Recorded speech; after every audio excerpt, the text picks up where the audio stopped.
Morning everybody, welcome to what I hope will be a very illuminating presentation on the next phase of the renaissance of the City of Wolverhampton.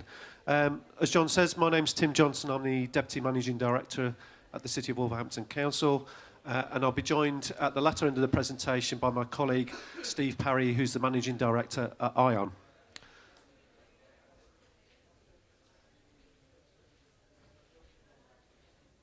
So, why choose the City of Wolverhampton? As an occupier or developer, we're a city with huge ambition, a very clear vision, and over £3.7 billion of investment already on site or in clear plans. We're a city on the move, one of the fastest growing in the UK, and we have brilliant connectivity located at the heart of the UK. And we are developing a very exciting new commercial office district right next to our integrated transport hub and our iconic new £50 million railway station, which is on site now. We're a big city in a thriving metropolitan area.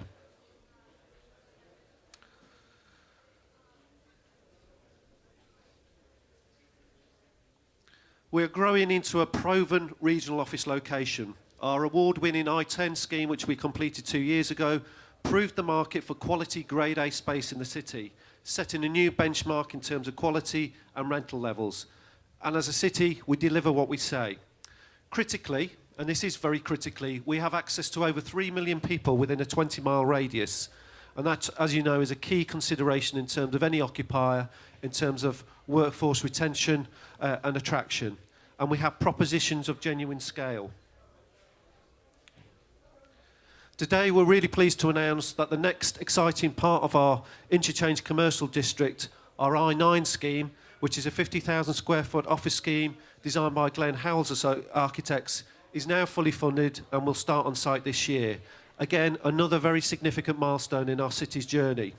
But that's just the start. What I'd like now to show you is a short film which will show how we intend to grow our commercial district to an area that's capable of accommodating up to 1 million square foot of Grade A space. An ambition which was underpinned by our new city centre investment prospectus, which has recently been produced by CBRE. So I hope you enjoy this. The City of Wolverhampton is changing. As one of the top 20 cities in the UK, with access to over 3 million people within a 20-mile radius.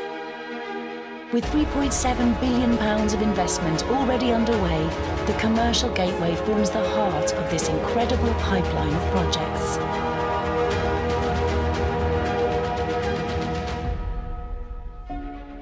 Over the next 5 years, the commercial gateway zone will provide a mix of office, commercial, retail and residential opportunities. Breathing life into these character areas, the developments will be underpinned by substantial infrastructure improvements. Already one of the best rail-connected locations in the West Midlands, it is being further boosted by the £150 million transport interchange, creating a single integrated city centre transport hub, bringing together rail, bus and new metro services.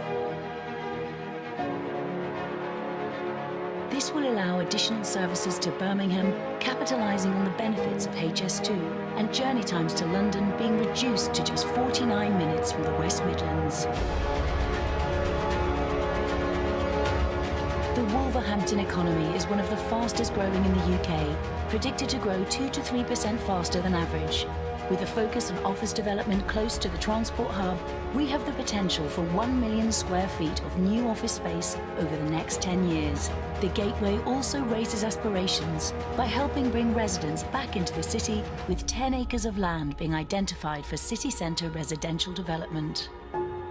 Our city centre investment prospectus, prepared by global real estate advisors CBRE, has created a commercially phased plan for the implementation of the commercial district.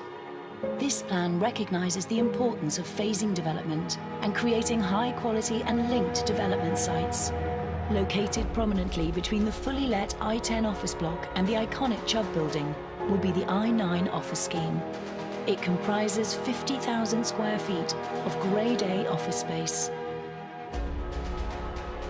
The next phase in the delivery of the interchange commercial district will be Broad Street Hub. This site has the potential to accommodate 3 buildings with a total of 140,000 square feet of office-led mixed-use development. The Interchange Commercial District also includes longer-term opportunities. The Urban Park site provides an attractive canal-side location and is located opposite Broad Street and I-9.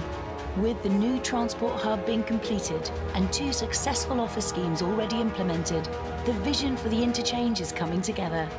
The next phase of offices will be on site this year.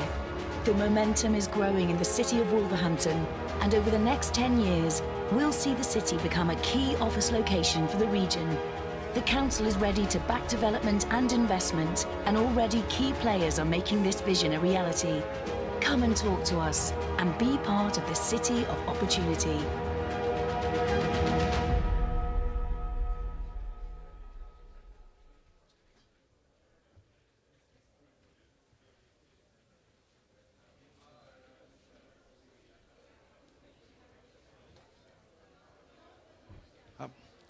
My name's Steve Parry. I'm the Managing Director of Ion Developments.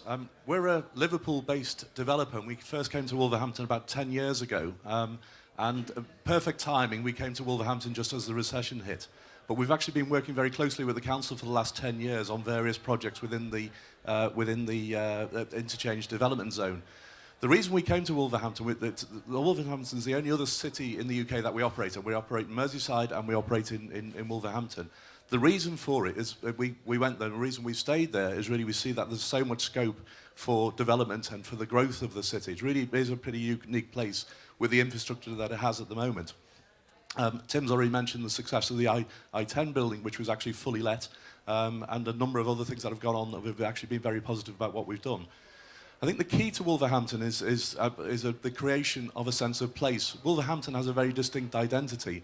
And what I think we're all trying to do is actually make sure that we don't impose a sort of, even though we've got the usual sexy CGIs there, it's not imposing an alien concept to Wolverhampton. It's using the grain of the city that we have at the moment with the canal and other areas and the historic buildings around the area to really form the basis of a sustainable development going forward. What we are finding is that the commercial schemes really can form the foundation for the other developments in the city. And in particular, we see that there's a real growth potential for things like private rented sector accommodation, for the establishment of much more leisure in various areas of the city. Obviously, there's also a major scheme at Westside, which is progressing at the moment, which is a leisure-based scheme. But we see that the mix of uses in the city centre, particularly around those things that actually create an environment for people living in the city centre, is only going to make a transformation for the city. And there's quite a lot to come of that, you'll see from the video.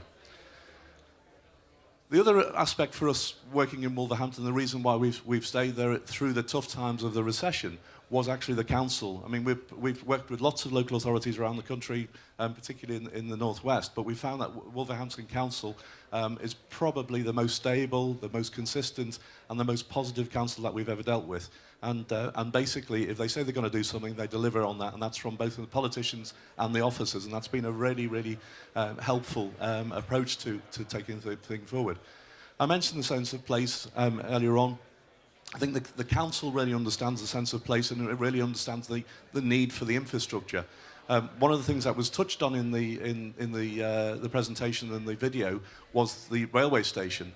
And it's a pretty unique situation that we've got in Wolverhampton. We've just signed the contract for the construction of a new railway station, which has effectively been sponsored by the local authority.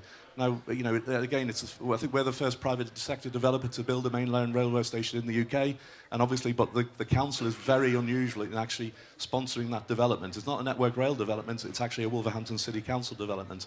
That, combined with the tram and the rest of the infrastructure, really does change the front door to Wolverhampton, and that's one of the things that's most important, to change perceptions and allow people throughout the country to realise that this city really is going places. Within the development of the interchange, one of the key aspects has been the quality of the public realm and the public spaces.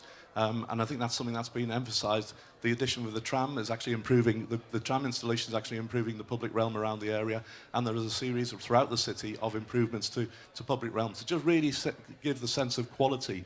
Because because this is all about getting people back into the city centre, getting office users back into the city centre, and getting people living back in the city centre. And that really requires that feeling of quality and the right environment, which is what the council is committed to. The other aspect which is very positive is obviously the city region and the availability of grant funding throughout the city region for the right projects, and that's one of the things that we're using at the moment, again, to lift the bar in Wolverhampton. We did the I-10 building. It's slightly strange on the numbering on the interchange scheme, where we're actually going in reverse order on the buildings. So the new building is I-9. That building is designed to be a Grade A major city, Grade A, Cat A major city centre building, not a sort of small regional provincial city building. We've got Glenn Howells there, very high quality design and very good quality specification to lift the bar again. And that lifting of the bar will continue in the future years with the projects that we're doing. Anyway, thank you.